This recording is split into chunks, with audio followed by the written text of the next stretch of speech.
thank you very much. It's an honor to have President Zelensky of Ukraine, and we've been working very hard, very close. So we've actually known each other for a long time. We've been dealing with each other for a long time, and very well. We had a little negotiation spat, but that worked out great. I think for both countries, I think for the world, actually, beyond both countries. And we have something that is a very fair deal. And we look forward to getting in and digging and working and getting some of the rare earth. But it means we're going to be inside, and it's a big commitment from the United States, and we appreciate working with you very much. And we will continue to do that. We have had some very good discussions with Russia. I spoke with President Putin, and we're going to try and bring this to a close. It's something that you want and that he wants. We have to negotiate a deal, but we've started the confines of a deal, and I think something can happen. The big thing is the number of soldiers, mostly at this point, but soldiers being killed. You're losing thousands of soldiers. So on both sides, we're losing a lot of soldiers, and we want to see it stop, and we want to see the money get put to different kinds of use, like rebuilding, and we're going to be working very hard. But we've had a lot of very good conversations. I will say, until we came along, the Biden administration didn't speak to Russia whatsoever. They didn't speak to anybody. They just allowed this to continue. And I will say that, I'll say in front of you, you've heard me say it 1,000 times, if I were president, this war would have never happened. We would have had a deal negotiated for you without having to go through what you've gone through. But your soldiers have been unbelievably brave. We've given them great equipment, but somebody has to use the equipment. They've been unbelievably brave, and we give them great credit. This was supposed to be over very quickly, and here we are 3 years later. So I give tremendous credit to your generals and your soldiers and yourself, in the sense that it's been very hard fighting, very tough fighting. They're great fighters, and you have to be very proud of them from that standpoint. But now we want to get it over with.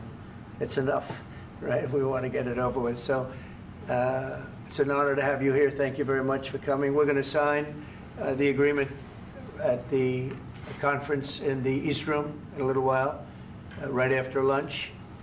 And we'll be having lunch together. We're also discussing some other things, and we appreciate everybody being here. It's somewhat of an exciting moment, but the really exciting moment is when they stop the shooting and we end up with a deal. And I think we're fairly close to getting that, and an honor to have you. And please, I'd like to say something. Yeah, thank you so much, Mr. President. Thank you for invitation. And really, I hope that this first document will be first step to real security guarantees for Ukraine, our people, our children. I really count on it. And of course, we count that America will not stop support. Really, for us, it's very important to support and to continue it. I want to discuss it with details further during our conversation, and of course, the infrastructure or security guarantees. Because for today, I understand what Europe is ready to do. And of course, I want to discuss with you what United States will be ready to do. And I really count on your strong position to stop Putin. And you said that enough with the war. I think that is very important, Ben, to say these words to Putin at the very beginning of war, because he is a killer and terrorist. But I hope that together we can stop him.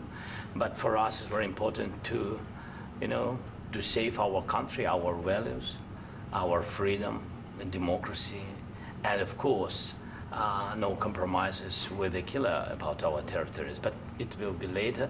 And of course, what I wanted, we spoke about it by phone with you about the drones production. We have very good drones production. I think the best one in the world for today because of the war. Yes, and of course, we need very much the air defense. You have the best air defense in the world, and really you helped us under attacks of Russians. And I want to speak how we can exchange the licenses. We're open to share the licenses of all our drones with you, of course, with the United States. And we need licenses for quick production of air defense. Even after the war, we need our nation to be calm, that we are secure. So that's why we need this air shield. And of course, about this I want to speak about the contingents. I think that France and UK already spoke to you, and we know that Europe is ready, but without the United States, they will not be ready to be as strong as we need. And the last point, last not least, about exchange, about our people and children. And you know that these crazy Russians, that they stolen 20,000 of children, Ukrainian children. They changed their names, they changed their families, relatives, and now they're in Russia. We want to bring them back, and really, it's a big dream, task, and goal for me, and our warriors. By the way, Mr. President, we exchanged, released more than 4,000 warriors from Russian prison, but there are thousands more in the prison. I wanted to share with you some images. How it's. I've just can I now? Yeah, please. Some minutes, 1 minute, 1 minute. Just you to understand in what circumstances, in what situation they are, and what the attitude of Russia to our prisons. That guys, just you before and after. And you see before and after, just you to understand. Now thousands of such guys, ladies and men, there, and that, so they don't eat, they beat them, and they, they do a lot of, bad things. So out of, even during the war, there are rules. Everybody knows there are rules during the war. So these guys, they don't have any rules. You see that 50, 60 kilograms left, and a lot of such things. And I didn't want to show you what the changes with images of children, because I will just share with you. And I mean, it's looking tragic. Yep, that's tough stuff. Yeah, I wanted very much to give you, and you see. Yeah. This is pastor, by the way. They stolen pastors because it's not Russian church. They stolen pastors and moved pastors to the prison. At the end of last year, we brought 3 pastors, and we could exchange them. And this is pastor, you see. Yeah, that's tough. Yeah. So I mean, this I wanted to show you, and this. So thank you very much. We want to get that ended, right? Yeah. Of course. We And want. I think we will. And We have to, of course. do you have any questions, please? Mr. President, thank you, Mr. President. With how much money is the U.S. going to put into the fund that is being created today, and how does this provide long-term security for Ukraine?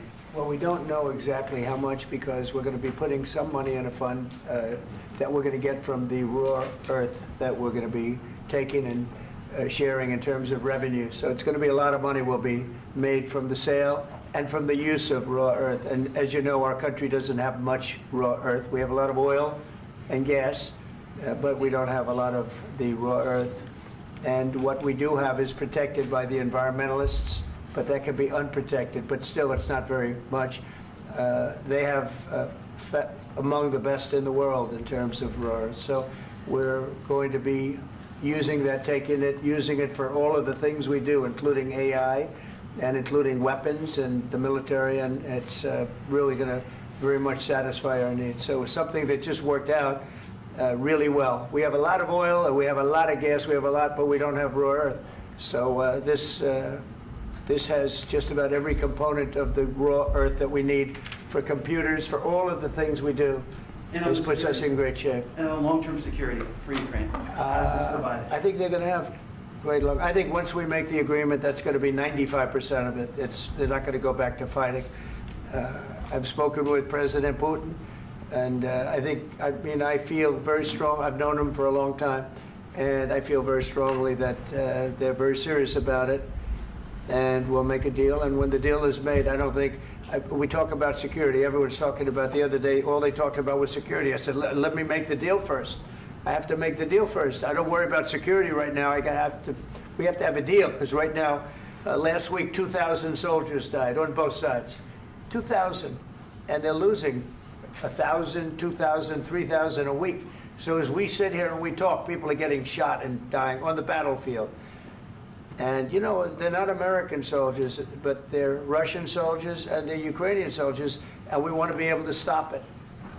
And we want to be able also to spend money on other things. We don't want to, this is a tremendous amount of money. And what the Biden administration did was terrible. They were giving money, but he had no security on the money. Europe, as you know, gave much less money, but they had security. It was in the form of a loan. They get their money back, and we didn't. And now, at least we're protected because the American taxpayer has to be protected too. But this is an incredible agreement for Ukraine because we have a big investment in their country now. And what they have, very few people have. And we're able to really go forward with very, very high-tech things and many other things, including weaponry that we're going to use in many locations, but that we need for our country. Mr. President, This allows us to do that. will you continue I'm sorry. sending military aid? Yes, go ahead, please. If I can just yes. In the document, there is one of the very important points. If we speak about business and investment, we never had LNG terminals in Ukraine. This document will open. I mean, the next document, but anyway, here we see in the framework, we see really goodwill for this. LNG terminals for us is very important, and I think for security of European continent. We have the biggest storage, gas storage. We have the biggest in Europe.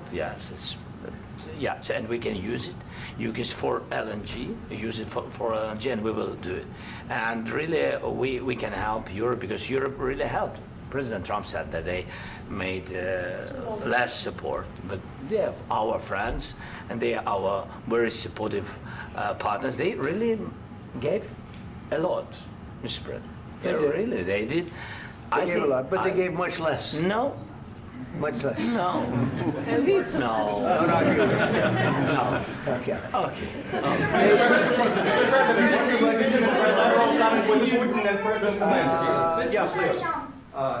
Mr. President Trump, you have repeatedly called the deal with Ukraine as a historical one.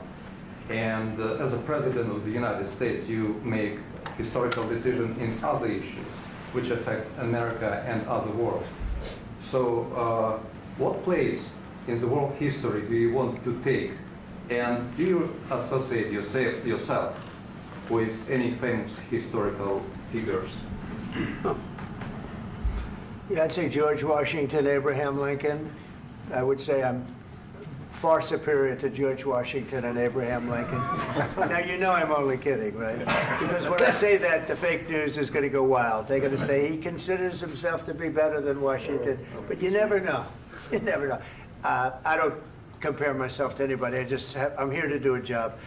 We've had a great 35 days or whatever it might be, a month, a little more than a month.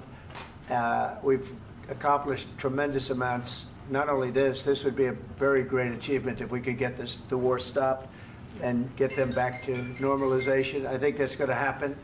We've had very good talks on both sides, as you know. But I think we've done a very good job, just generally. If you look at all of the things we've done in 30 days, they're saying there's never been a opening for a president. The first month, there's never been a first month like we've had. And this is one of the very important things. This, to me, is one of the most important things because we have tremendous death taking place as we speak, and I don't want to have that. You know, think of the parents, whether they're in Russia or Ukraine, think of the parents of all these people being killed needlessly. They came to our territory. Should have never started. This would have, if I were president, this would have never started. Mr. President, where has out your invasion? Mr. President, will you continue sending military aid to Ukraine after the U.S. signs this agreement with Ukraine? Yeah, we're going to be continuing. To President Zelensky, do you feel like the U.S. is on your side, that the President Trump is on your side at this moment? Right. What do you think? He wants to know, do you think that, sort of a stupid question. I guess we wouldn't be here if I wasn't. I think that the United States on our side from the very beginning of occupation, and I think that President Trump on our side, and of course, I'm sure that the United States President will not stop support. This is crucial for us. It's important for us. Yes. And Putin, the president speaks about the people and the soldiers which are dying, but they came to our territory, they came to our land. They began this war, and they have to stop. And I think this is the question, with really the most important question. Can President Trump, I hope yes, with some other allies, to stop Putin, withdraw these enemies, our enemy, withdraw these troops from our land?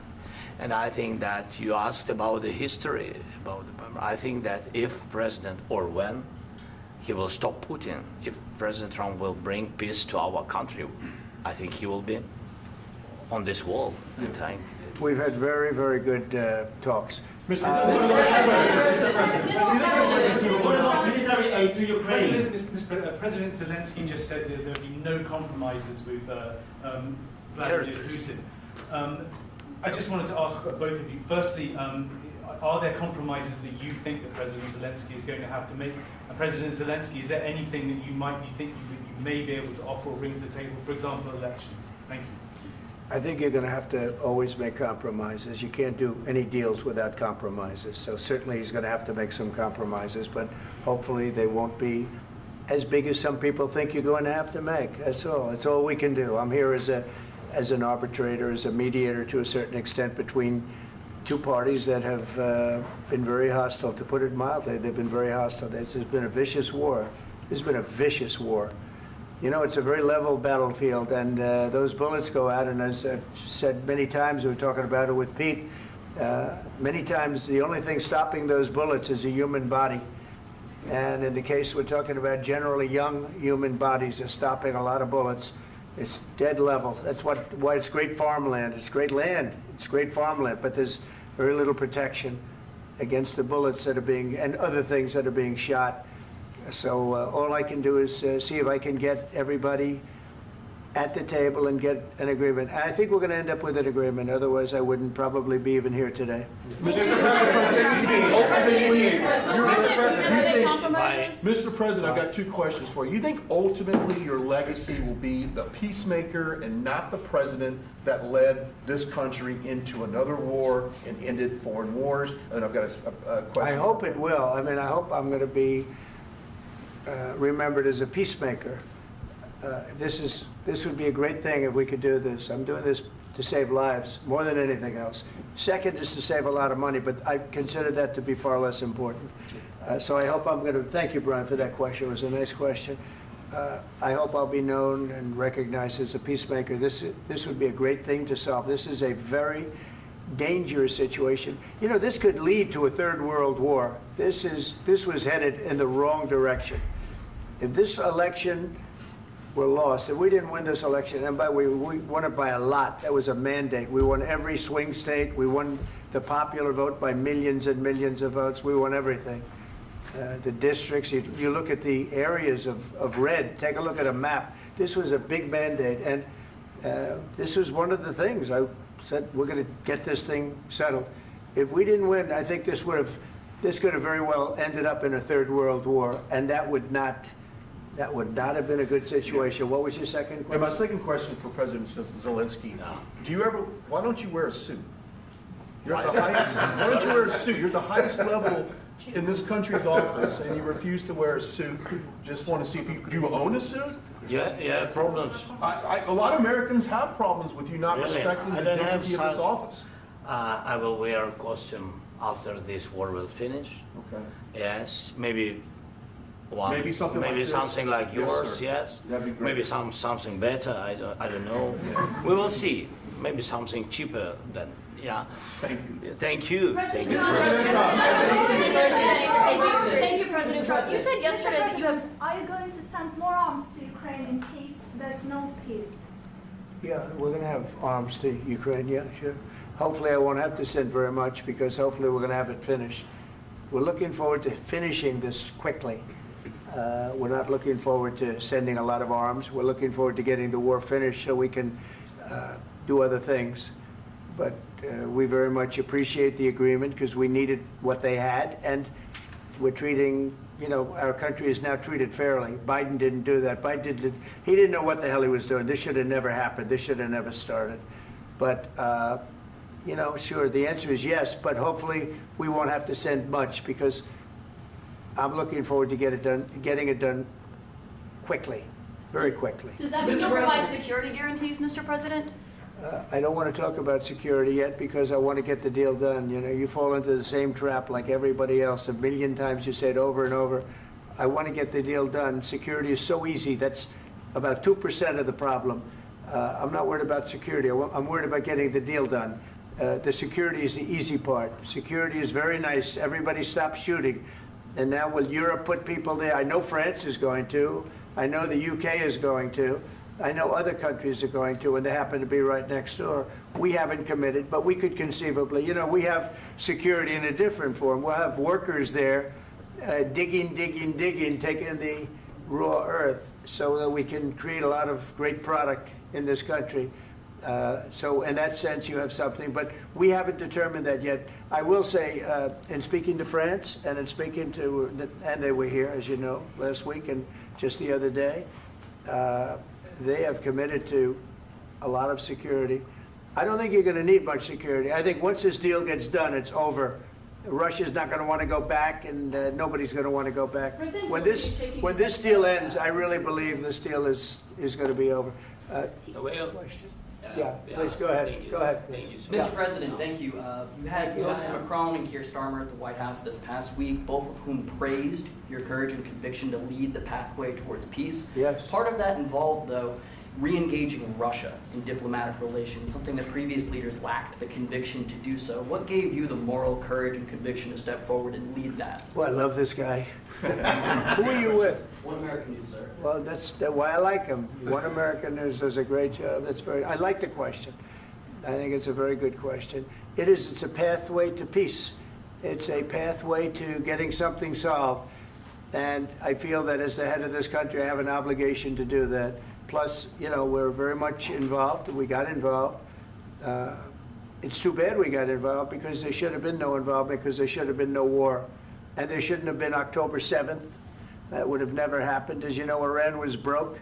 They had no money to give to Hezbollah. They had no money to give to Hamas. They were stone cold broke. And then under Biden, they became rich as hell. They went from no money to $300 billion in a period of 4 years. And they gave a lot of that money away, and you see what happened. And that's a real mess also that we hope to be able to solve.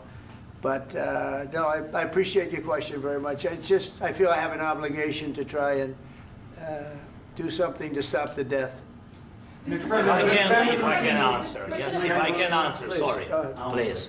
please. And I do like your clothing, by the way. Yeah, really? Even though I think he's a Yeah, great guy, yeah. by the way. But I don't know if you two like each other, but you know what? I think he's dressed. I think he's dressed I like beautifully. this guy. I don't. I think he's dressed beautifully. So I have more serious things than answer on such Yeah, question. sure, that's I will okay. answer on more serious That's a good question if statement. I can. That's good. Yeah. So please, about security guarantees and about just ceasefire. We can't just speak about ceasefire and speak and speak. It will not work. Just ceasefire will not never work, because I'm like the president. I have this experience, and not only me. Ukraine before my presidency, from the 2014, Putin broken 25 times. 25 times he broken his own signature. 25 times he broken ceasefire. But he never broke to me. He never broke to me. No, you were the president. You were the president He during. never broke to me. In 2016, you've been the president, Mr. President. You've been the president, but he had, of course, not with you, but he had during those period, he had conversations with our side. And we had Normandy format, you know, the France, Germany, Ukraine, and Russia. And he broken 25 times. That's why we will never accept just ceasefire. It will not work without security guarantees. Security guarantees, maybe President is right about this document and other, but this document is not enough. Strong army is enough, because his soldiers afraid, Putin's soldiers afraid of our soldiers when we're strong enough. If we are not strong enough, if we are empty, if our storage is empty, we can't defend our land. Today, you know, he knows that we have, all the world knows that we have meeting, yes? Why he's using ballistic? Putin today using ballistic on our hospitals, schools, and etc. Ballistic. So he knows that we are here and that President Trump is really have goodwill to stop this war. And you hear now the president. So why he's using? So he doesn't want to stop. He doesn't want. But I hope that we will do it. Really, we'll do it. Security. When we speak about security guarantees, when the Europeans are ready for contingents, they need USA backstop. If there will not be United States, we will not never have any contingents, strong contingents from the Europeans, because they don't want to divide alliance connection between the United States and the main and strongest ally and Europeans. And this is crucial, this is important. That's what we want to speak about very much. This is very important. And air defense. So air defense, really, we have big deficit with all these systems, and we need to provide this. We need it very much. Otherwise, Putin will never stop, and will go further and further. He doesn't want. He hates us. You know, it's not about me. He hates Ukrainians. He thinks that we are not a nation. He thinks, and he shared these thoughts. I think maybe with your team also. I don't know, but with all the Europeans, in media, officially and not, he always said that there is no such country, such nation, such language, and such life like Ukrainian. No, he really doesn't respect all the Ukrainians, and he wants to destroy us. And you are right, Mr. President, that's 2%. This document, maybe other documents, it's a very good start, very good, but it will not enough to stop this person. Should Russia pay to rebuild Ukraine? Mr. President, under these Should Russia pay to rebuild Ukraine? They have to pay. This question. This is the rule. This is the rule of the war. This is the rule of the war. During all the centuries, all the history, this is the rule of the war. Who began, those pay. Do you agree? This is the rule. Putin began this war. He has to pay all money for innovation. He has to pay. Of course, some Russian assets, what we have in Europe, about 300 billion, we can use them. We can use for innovation and buy military support from the United States also. We can do it, but it's not enough. It's not enough. President, under these circumstances, do you envision a trilateral summit with Putin and President Zelensky? Wait 1 second. I asked this question that you didn't like because I wanted to know if you want to position yourself in the middle between Russia and Yes. Ukraine, or on the Ukraine side. No, I'm in the middle. I want to solve this thing. I'm for both. I want to get it solved. And it's wonderful to speak badly about somebody else, but I want to get it solved. If we can solve it, great. If we can't solve it, they're going to have to fight it out, and who knows what's going to happen. But I want to see it get solved. May I follow up? One more question about U.S. troops in Europe. After Russian invasion of Ukraine, your predecessor sent additional troops to Eastern Europe, including Poland, my country. Yeah. Are you committed to keeping these troops on the eastern flank of NATO in the future? I'm very committed to Poland.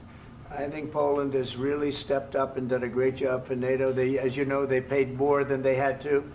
They are one of the finest groups of people I've ever known.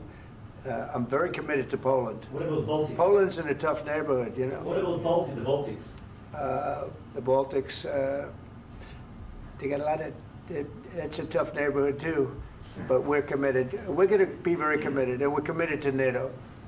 But NATO has to step up, and the Europeans have to step up more than they have. And I want to see them equalize, because they are in for far less than we're in, and they should be at least equal. You understand that? Why is the United States, we have an ocean in between, why is the United States in for so much more money and other things as Europe? With that being said, and as you said, they've also been obviously very helpful, but we have put in far more than they have, and I think they should equalize. Mr. President, Please, go ahead. Ask you about the agreement again today. What changed between the first time that Secretary Bessent gave President Zelensky the agreement and today for the signing? We made a deal. So What was the I'm just, deciding factor? I'm a business person. We made a deal. That's what changed. Along with mineral I didn't think we were going to make a deal, and We ended up making the deal, so that changed. Mr. President, what and how do you envision a trilateral summit with President Zelensky and Putin? I don't know, under but these well, they circumstances? don't like each other, I can tell you that. Okay? They do not like each other. This is not a love match, and it's unfortunate. That's why you're in this situation.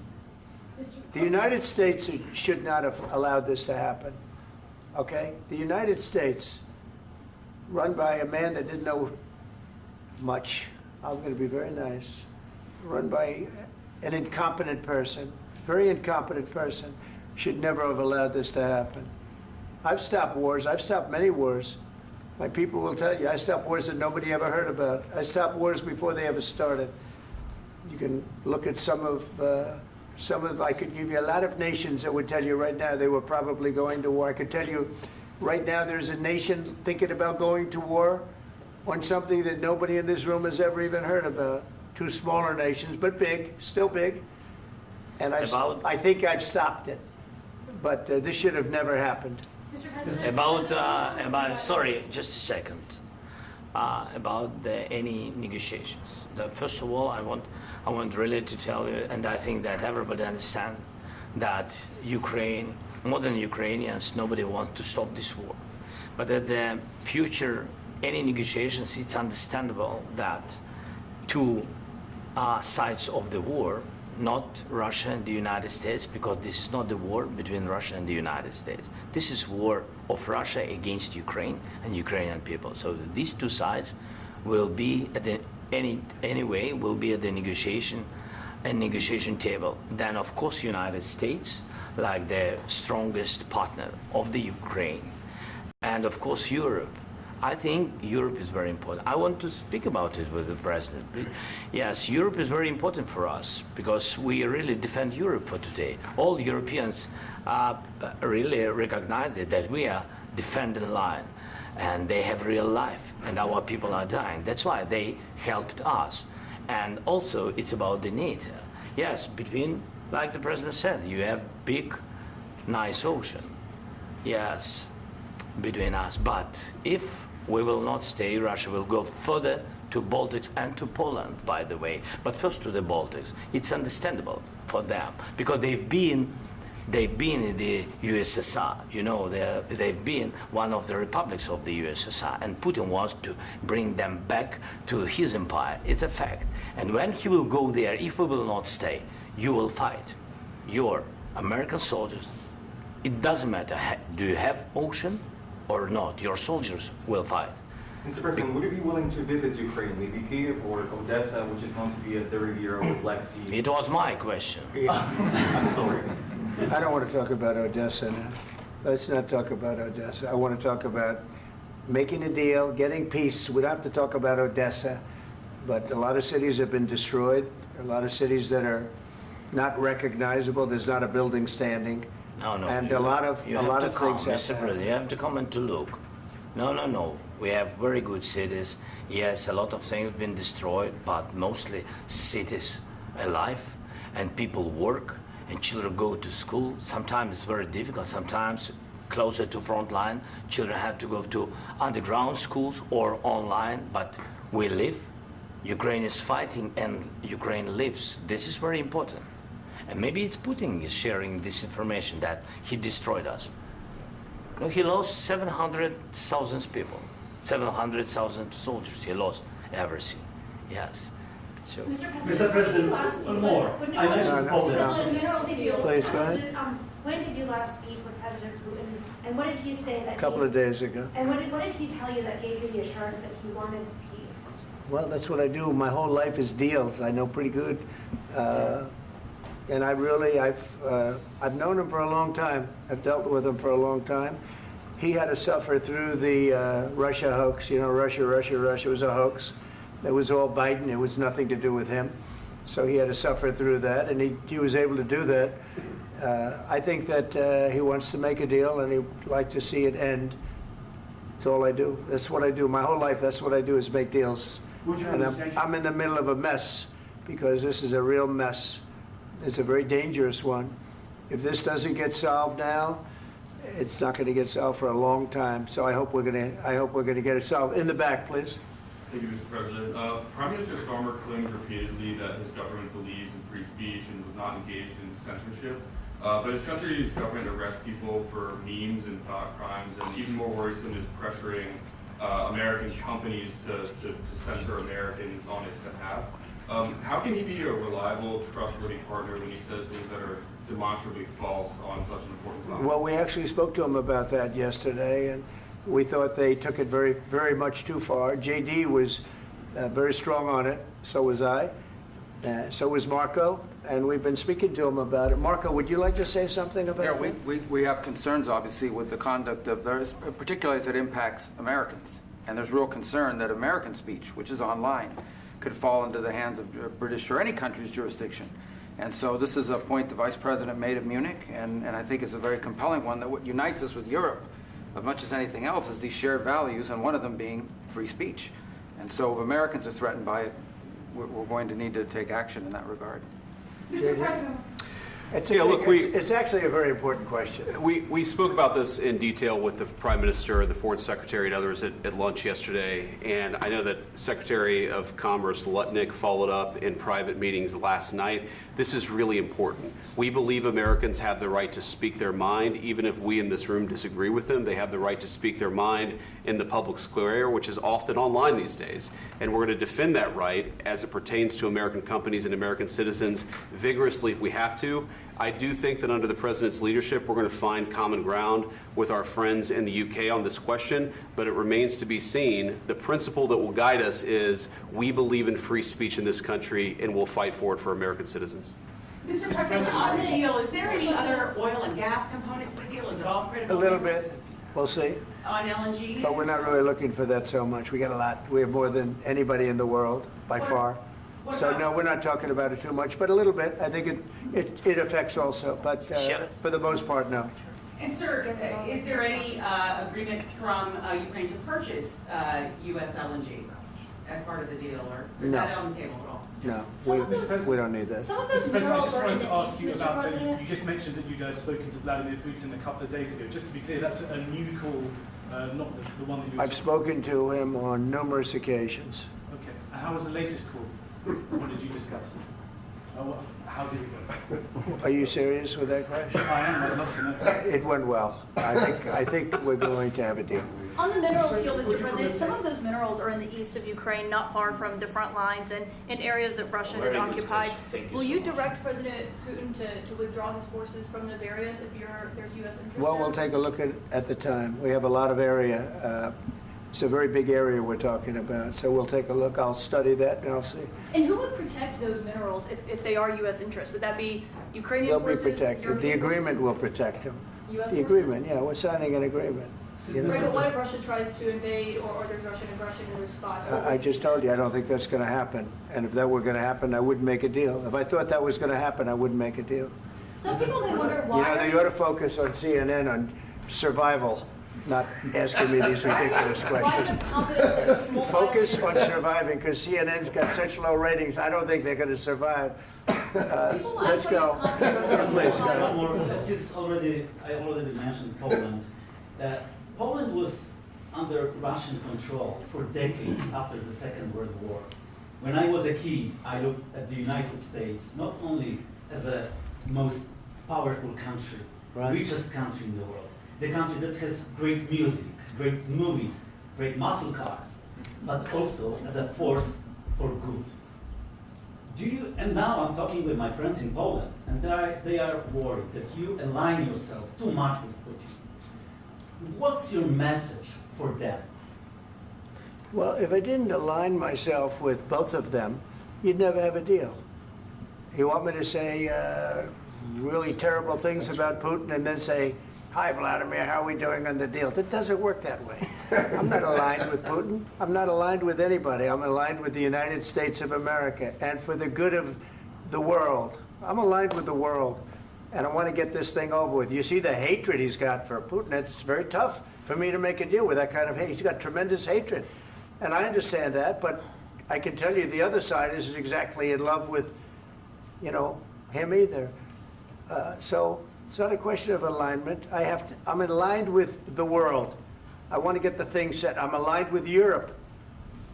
I want to see if we can get this thing done. You want me to be tough? I could be tougher than any human being you've ever seen. I'd be so tough. But you're never going to get a deal that way, so that's the way it goes. All right, one more question. Hey, I will respond to this. So look, for 4 years in the United States of America, we had a president who stood up at press conferences and talked tough about Vladimir Putin, and then Putin invaded Ukraine and destroyed a significant chunk of the country. The path to peace and the path to prosperity is maybe engaging in diplomacy. We tried the pathway of Joe Biden of thumping our chest and pretending that the President of the United States' words mattered more than the President of the United States' actions. What makes America a good country is America engaging in diplomacy. That's what President Trump is doing. Can I ask you? Sure. Yeah? Yeah. Okay. So he occupied it, our parts, big parts of Ukraine, part of East and Crimea. So he occupied it on 2014. So during a lot of years, so I'm not speaking about just Biden, but those time was Obama, then President Obama, then President Trump, then President Biden, now the President Trump, and God bless, now President Trump will stop him. But during 2014, nobody stopped him. He just occupied and took. He killed people. You know what the contact line? 2015. 2014 and 2014. 2014. Yeah. So I was not here. Yeah, but that's exactly right. Yes, but during 2014 till 2022, yeah, the situation the same. The people are been dying on the contact line. Nobody stopped him. You know that we had conversations with him, a lot of conversation, my bilateral conversation, and we signed with him, me, like a new president. In 2019, I signed with him the deal. I signed with him, Macron and Merkel, we signed ceasefire. Ceasefire. All of them told me that he will never go. We signed with him with gas contract. Gas contract.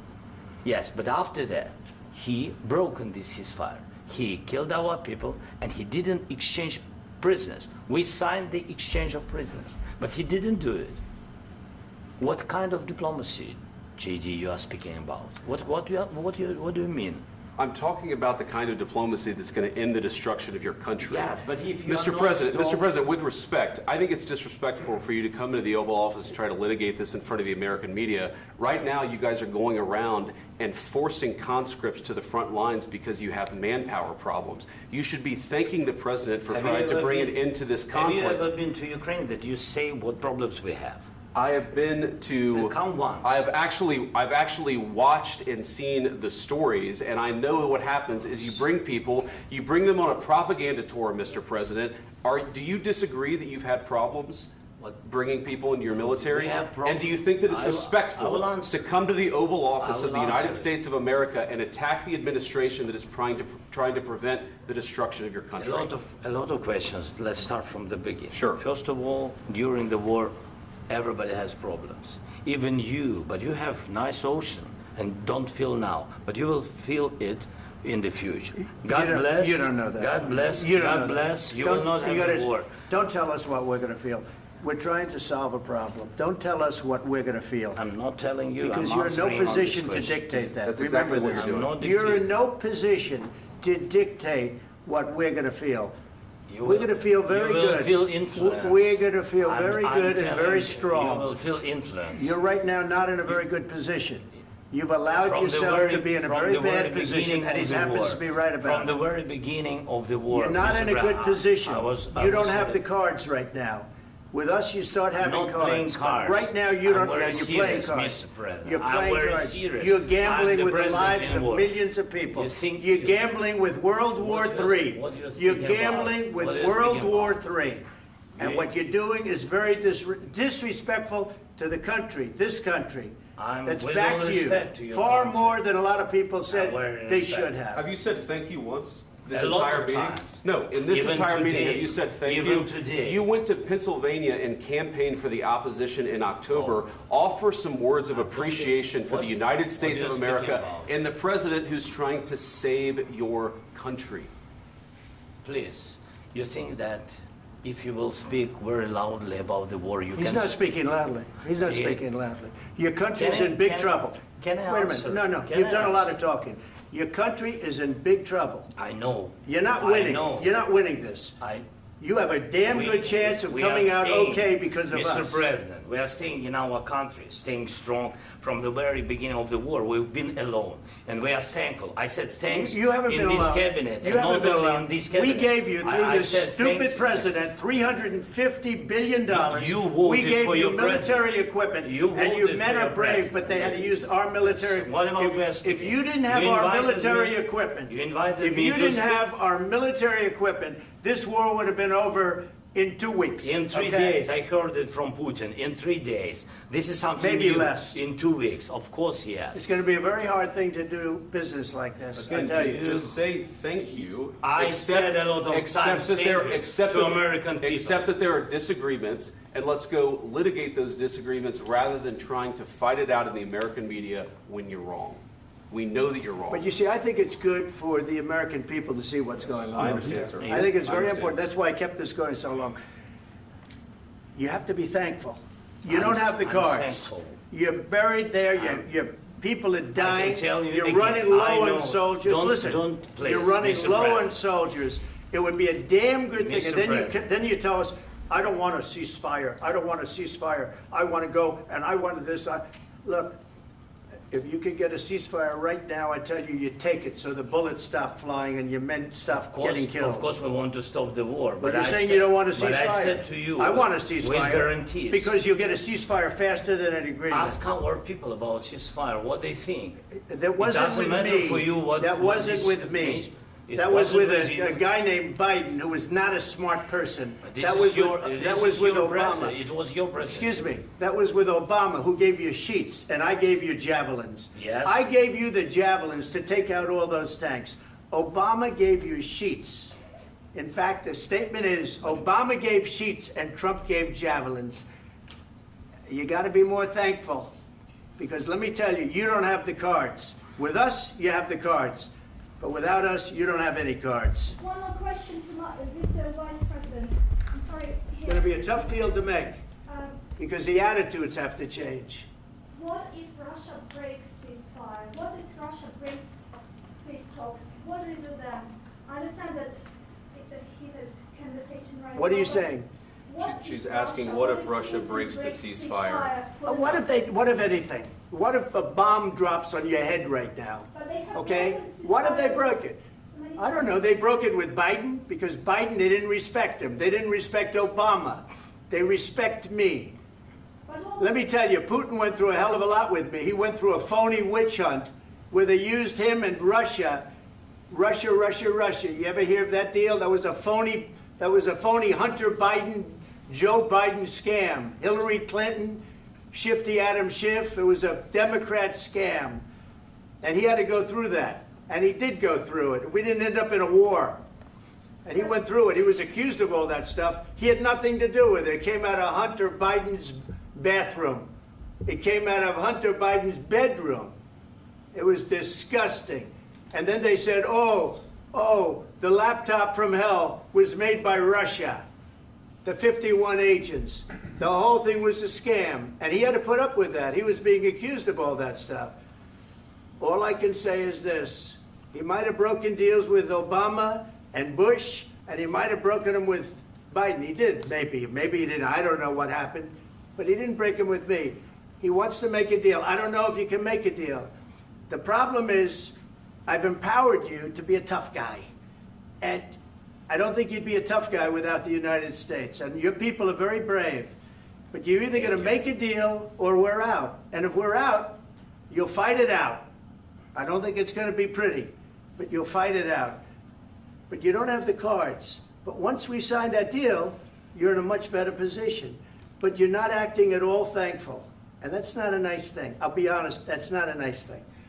All right, I think we've seen enough. What do you think? Huh? This is going to be great television, I will say that. All right. We'll see what we can do about putting it together. Thank you, sir. I know this is I need the back of this. We'll see. I don't know. All right, guys, come on. Wait, hey, let's go. Guys, come on, let's move, please.